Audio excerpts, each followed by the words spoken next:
Hi, my name is Tal with Penumbra, and today we'll be talking about accelerating client-side cryptography with WebGPU. So WebAssembly has performance limitations as a platform. It has a 4 gig upper memory limit because of the 32-bit addressing in modern browsers. This 4 gig memory limit can easily be consumed with larger circuits and proving keys. It also has a lack of easily accessible threading. It doesn't natively support multi-threading. The way you get around this is you spawn multiple web workers, each instantiating the WASM module and sharing memory via a shared array buffer. It also lacks support for a 128-bit multiplier. It natively only supports a 64-bit multiplier. In the case of Penumbra, this specifically causes a slowdown since at Penumbra we use ArcWorks, which is Rust-based, and we use 64-bit limbs in the backend, which again expects a 128-bit multiplier, and that's being emulated when lowered to WASM.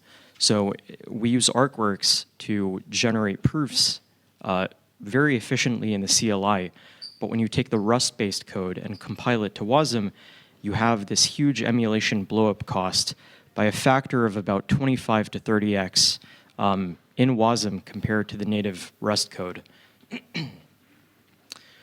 CPUs are also suboptimal computing platforms.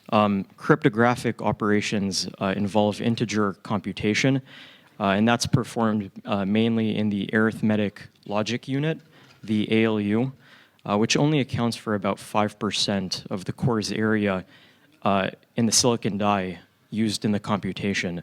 The ALU is not optimized for cryptographic operations. The finite field prime modulus has a bit width that's much larger than the native 32 or 64-bit target of the device. Modular arithmetic is also performed over large prime fields, and that's about 10 times slower on existing processors. CPUs also have a physical limitation of having a limited number of computing cores available on the chip. So all of these factors collectively result in large overheads in the browser, and CPUs have limited throughput and parallelization. But with parallel architectures, with thousands of computing cores like GPUs, you can dramatically accelerate these client-side ZK workloads. There's been a lot of work in the GPU acceleration space in the last few years. Ingo Nyama built Icicle, Spark built Supranational built Spark. These are open source GPU libraries for accelerating common ZK snark workloads like MSMs and NTTs. ZPrize, hosted by Alio, has also been a game changer in the GPU acceleration space. Niall Emmerich from formerly Urid, now Snarkify, and Matter Labs focused on accelerating MSMs for large constraint counts, 2 to the 26 constraints, using GPUs. Also, there's been a lot of improvements in core-to-chip density in modern GPUs. And we expect to see those same core-to-chip density improvements on mobile GPUs.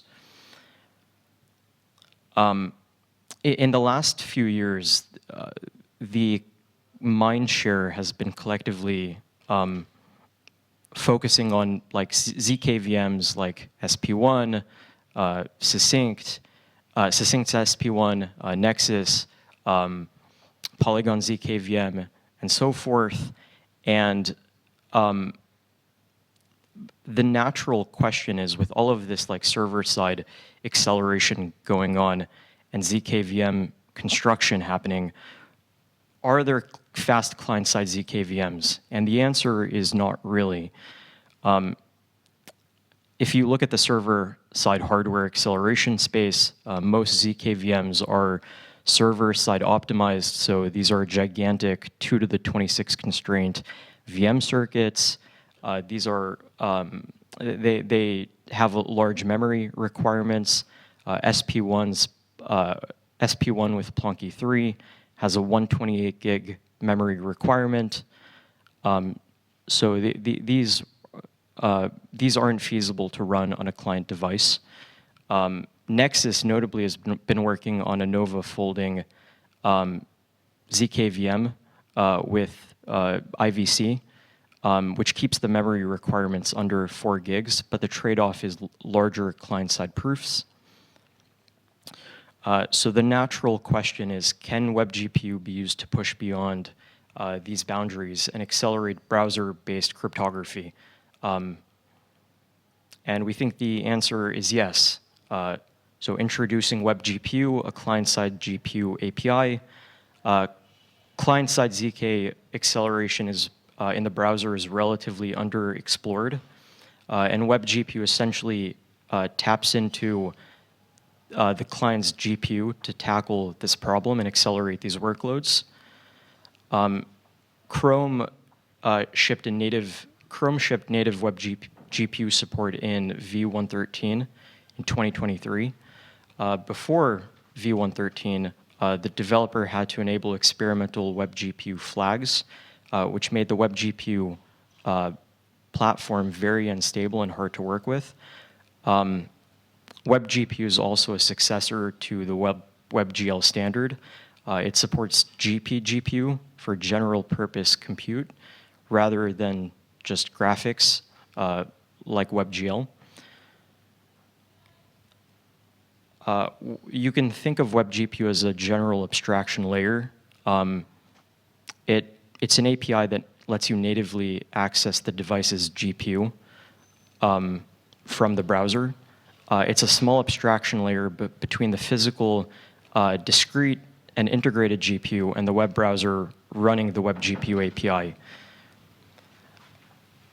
In terms of compiling WebGPU code, it's not possible to have fine-grained hardware control. Instead, you write some high-level shader code in WGSL, compile it into an intermediate representation that the underlying system expects, and that IR gets compiled to the machine code. So you trust the black box compiler to find like the best optimization path, but all you're writing as a developer is this high-level WGSL code, and the whole compilation is black boxed. WebGPU has a dedicated shader language called WGSL. It uses compute shaders under the hood. Compute shaders are the actual GPU code that run on the GPU.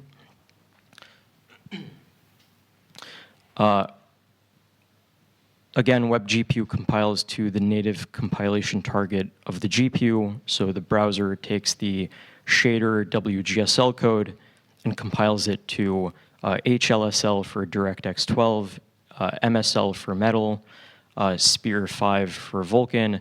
So these are our IR targets, and then compiles the IR to the GPU machine code. In terms of the threading model, it's very similar to CUDA. It's a 3-dimensional hierarchy of threads that you can index to span the vector and matrices that encode the computation. My teammate Koeje and myself competed in this year's ZPrize competition, and we built a WebGPU multi-scalar multiplication MSM solution for the browser. This implementation supports 2 to the 16 to 2 to the 20 constraints for both the twisted Edwards and the BLS 377 elliptic curve. The implementation was inspired by a paper called cuZK, which implements a sparse matrix construction. So we took the sparse matrix construction from cuZK and modified it with highly optimized memory management and threading optimizations catered to the WebGPU environment. So instead of using like traditional Pippinger's algorithm, our MSM implementation uses sparse matrices as the foundation of the implementation.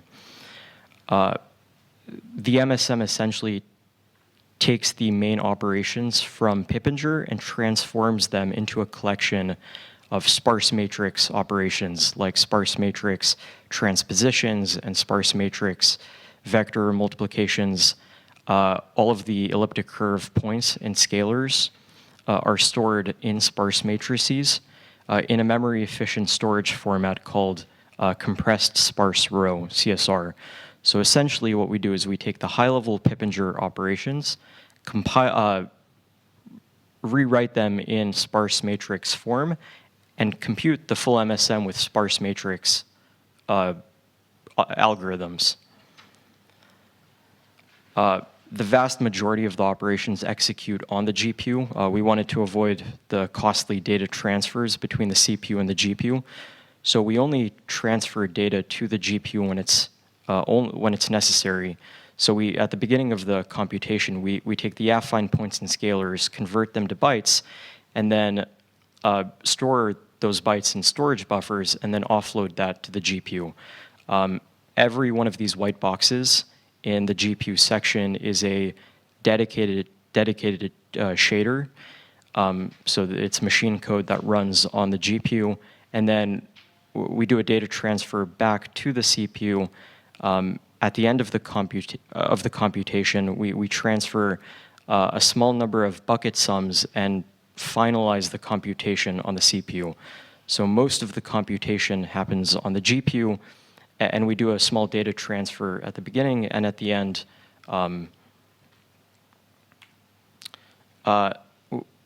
In terms of performance, we had a 45x average improvement over the baseline. So 1.4 seconds versus 62 seconds. This was for 2 to the 20 constraints over the twisted Edwards elliptic curve. We benchmarked on ARM-based machines, M1, M2, M3, and Linux machines for 2 to the 16 to 2 to the 20 constraints. And 45x was the average improvement over all of those machines. I won't go into detail about the implementation details of the MSM itself, but we wrote a blog post on the Penumbra website that links to the implementation, the GitHub repository, and the documentation that describes the MSM implementation in detail. Some reflection and learnings about working in WebGPU.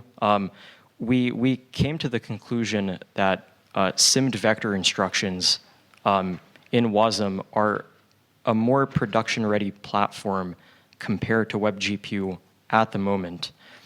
WASM has access to low-level wide SIMD assembly instructions, and you don't have the same fine-grained control with the WebGPU abstraction layer. So you can do deeper optimizations in the WASM context that you can't do in WebGPU. But the benefit of WebGPU is you can actually, WebGPU outperforms SIMD for larger circuits. That's our operating thesis, that for larger constraint counts, WebGPU actually beats WASM and low-level SIMD. SIMD may introduce a performance regression in the browser. WayJ did some benchmarking and found a 2x performance regression when implementing Montgomery multiplication in SIMD compared to non-SIMD in Rust. So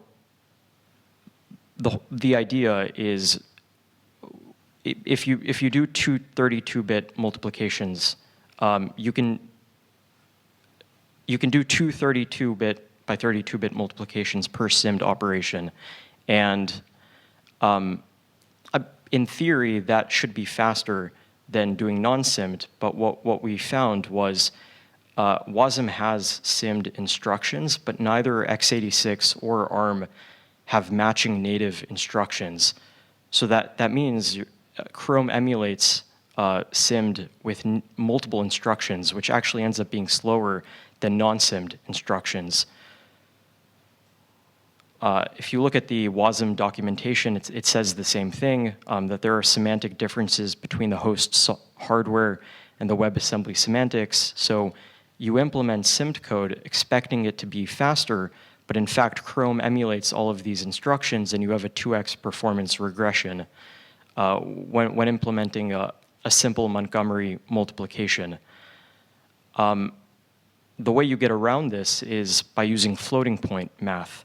So FP64 and FP32 instructions do actually run in SIMD mode. For instance, a sample FMA instruction, a fused multiply and add, that lets you do a multiplication and an addition with a single rounding error will run in SIMD mode. In terms of the rounding, rounding behavior is non-deterministic and is platform dependent. You can't actually control the rounding. It uses something called rounding to nearest, so sometimes it rounds up, sometimes it rounds down, but the rounding mode can't be controlled. Niall Emmerich had a 2018 paper where he implemented 52-bit by 52-bit Montgomery multiplication, so it's a 104-bit multiplier. But the paper assumed a rounding towards 0 because of CUDA's FMA RZ instruction. So the paper does this floating point multiplication and then rounds the result down to 0.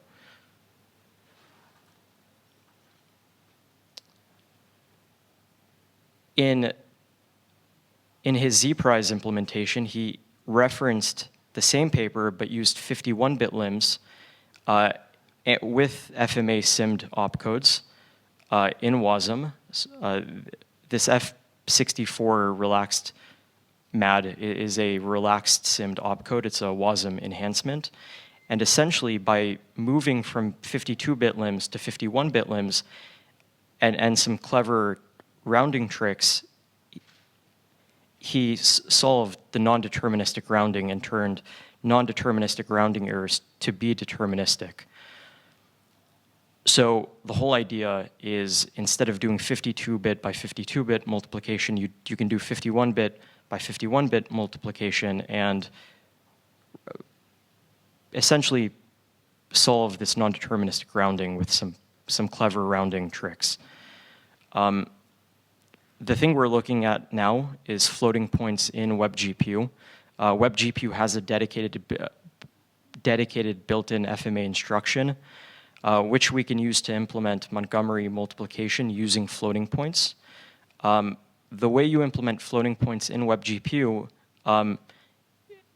is one of two ways. You can either avoid the rounding errors or you can handle the rounding errors. The way you avoid the rounding errors is you essentially don't overflow the mantissa. So in our current ZPrize implementation, we implemented the MSM with 13-bit limbs. 13-bit limbs was the optimal limb size to avoid, to minimize the carry operations in Montgomery multiplications. And we store that 13-bit by 13-bit multiplication in a U32. So the accumulator is a 32-bit value. But FP32 will work without any rounding necessary if you don't overflow the 2 to the 23, if you don't overflow 2 to the 23, because there are 23 explicit bits in the mantissa. So if we take our 13-bit limbs and reduce it to 10-bit limbs, we automatically gain access to efficient floating point 32 operations without any rounding. So in theory, you can take all of the U32 data types and replace them with F32s without handling any of the rounding.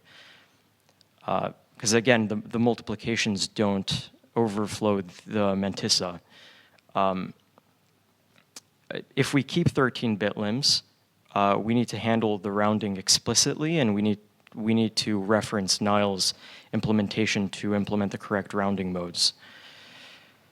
In terms of pushing the limits of WebGPU, there are differences in the GPU hardware capability of the device. So performance will vary depending on the capabilities of the underlying GPU device. There are also shader limitations.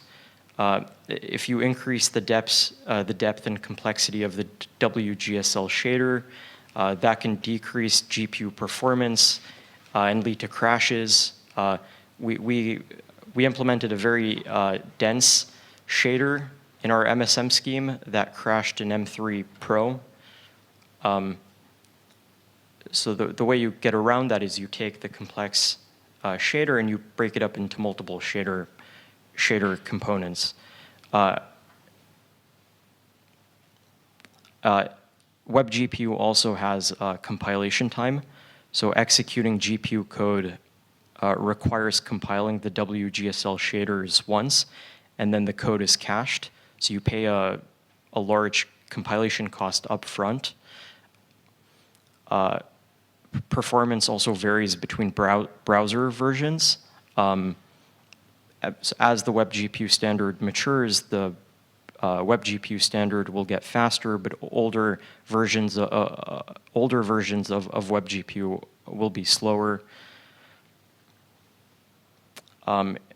In terms of squeezing performance, there are a few tips. Use fewer WGSL shaders. This isn't the case with CUDA because kernel in CUDA is zero cost, but that's not the case in WebGPU. Don't overload the shaders.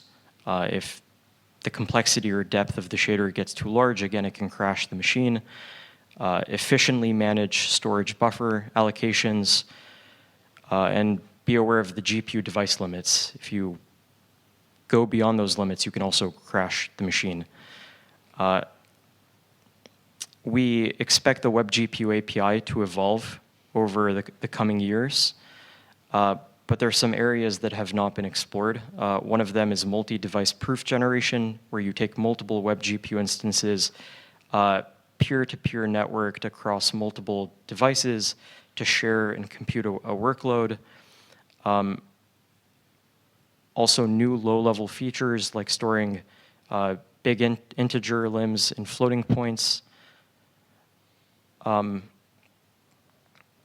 We also hope to see more low-level features implemented in WebGPU. For example, a dedicated assembly language for WGSL to do low-level optimizations. And we'd ideally like to see a lot of the CUDA optimizations find their way to WebGPU. For example, dynamically setting workgroup sizes. That's all I have.